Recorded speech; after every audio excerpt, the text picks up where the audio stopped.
मेरे अज़ीज़ दोस्तों, आपको उबैद की तरफ से मेरा प्यार भरा सलाम, आदाब, नमस्ते। पाकिस्तान की मकबूल तरीन शायरा, औरतों के मखसूस जज्बों को आवाज़ देने के लिए मारूफ परवीन शाकिर की शायरी से गज़ल पेश खिदमत है। समात फरमाएं। को बकू फैल गई बात सना साई की, को बकू फैल गई बात शना साई की। उसने खुशबू की तरह मेरी पसीराई की, उसने खुशबू की तरह मेरी पसीराई की। कैसे कह दूं कि मुझे छोड़ दिया है उसने, कैसे कह दूं कि मुझे छोड़ दिया है उसने। बात तो सच है मगर बात है रुसवाई की।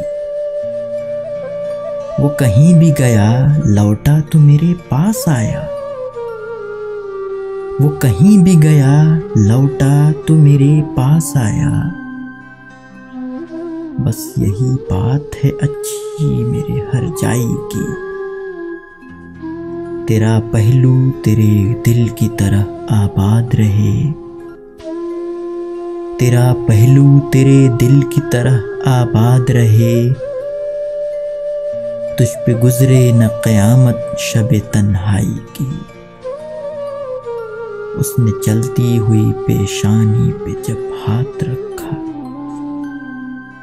उसने जलती हुई पेशानी पे जब हाथ रखा। रूह तक आ गई तासीर मसीहाई की, रूह तक आ गई तासीर मसीहाई की। अब भी बरसात की रातों में बदन टूटता है, अब भी बरसात की रातों में बदन टूटता है। जाग उठती हैं अजब ख्वाहिशें अंगड़ाई की। शुक्रिया।